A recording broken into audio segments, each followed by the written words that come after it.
What's going on, guys? My name's Lauren. This is Paralefty, and today is going to be different than normal. I want to talk to you guys about something that's been weighing heavy on my head and my heart, especially today. In 2013, I was involved in a pretty bad motorcycle accident. I was upset. I met a girl. We kicked it off pretty good. And then things went bad. So I found out this girl didn't just like me. And how I found that out was I was at a buddy's house and I just got a dog. And I asked her to dog sit for me while I was at my buddy's house for the night. We were going to hang out, have a few beers and whatnot. So I asked him, can I ride your bike home real quick? I'll bring it right back and we'll play video games and hang out tonight. And he was like, sure, man. Tossed me the keys, helmet, and I was on my way. I got there and I found out she was sleeping with other people, dating other people, whatever you want to call it. So naturally upset. I got on the bike and I tore off. Over 100 miles an hour, I crashed into a guardrail. Now, that left me in the hospital for quite some time. It also left me with a large chunk out of my side. The thought that I would never walk again, and the thought that I would never use my left arm. And now, I can walk just fine. Can't run, but I couldn't run before, so not a big deal. My left arm, no. For almost a year, I had zero use. I had damaged the nerves in the brachial plexus that allow me to operate my hand and my arm. So now I have the ability to move it to here and here,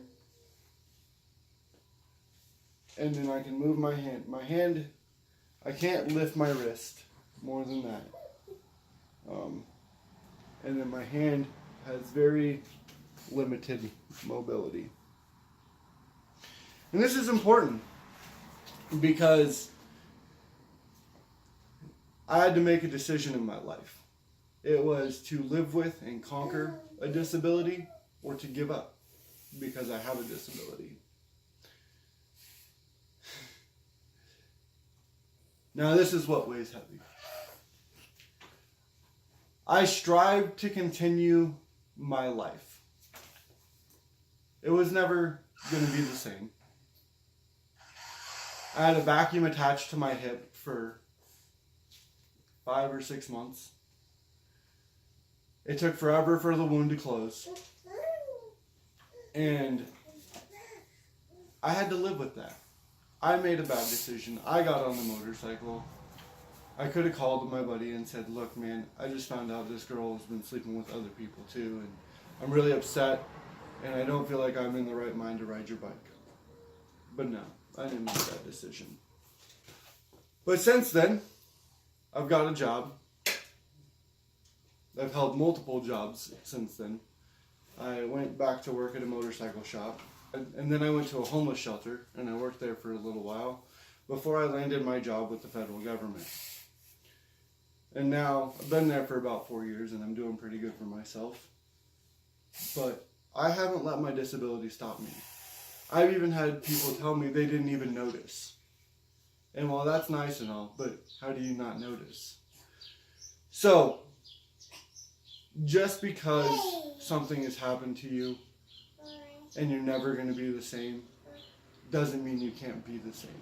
Strive to be who you are. Strive to be better than you were. And always just continue driving on.